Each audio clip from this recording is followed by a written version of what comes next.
ବନ କର୍ମଚାରୀ ଏବଂ ଭାଲୁର ହେଲା ଲଢ଼େଇ। ଲଢ଼େଇରେ ବନ କର୍ମଚାରୀଙ୍କୁ କାମୁଡ଼ିଦେଲା ଜଙ୍ଗଲୀ ଭାଲୁ। ଗୁରୁତର ଅବସ୍ଥାରେ ସୁବର୍ଣ୍ଣପୁର ମୁଖ୍ୟ ଚିକିତ୍ସାଳୟରେ ଭର୍ତ୍ତି ହେଲେ ବନ କର୍ମଚାରୀ। ବନ କର୍ମଚାରୀ ଜଣକ ହେଲେ ବୌଦ୍ଧ ବନଖଣ୍ଡ Kantamal range Badapadar section watcher କ୍ଷେମାନଦୀ ଘିବିଲା।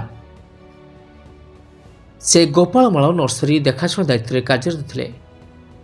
ନର୍ସରୀରେ ଏକ ଜଙ୍ଗଲୀ ଭାଲୁ ତାଙ୍କୁ ଆକ୍ରମଣ କରିଥିଲା। ସାଥୀ ବନ କର୍ମଚାରୀମାନେ ତାଙ୍କୁ ଉଦ୍ଧାର କରି ସୁବର୍ଣ୍ଣପୁର ସଦର ଡାକ୍ତରଖାନାରେ ଭର୍ତ୍ତି କରିଛନ୍ତି। ତାଙ୍କ ମୁହଁରେ ଗଭୀର ଆଘାତ ଲାଗିଛି।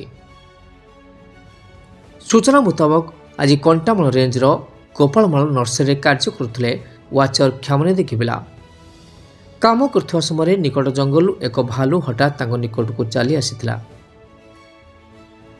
କିଛି ବୁଝିବା ଆଗରୁ ଭାଲୁ ତାଙ୍କ ମୁହଁକୁ କାମୁଡ଼ି ଧରିଥିଲା। ପାଟି ଶୁଣି ସାଥୀ ବନ କର୍ମଚାରୀମାନେ ଭାଲୁ ମୁହଁରୁ ତାଙ୍କୁ ଉଦ୍ଧାର କରିବା ସହିତ ସୁବର୍ଣ୍ଣପୁର ଚିକିତ୍ସାଳୟରେ ଭର୍ତ୍ତି କରିଛନ୍ତି।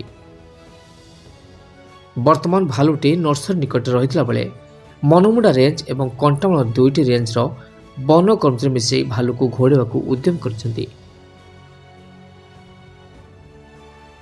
ସୁବର୍ଣ୍ଣପୁରରୁ ଆବୁ ଖାନଙ୍କ ରିପୋର୍ଟ, OTN TV।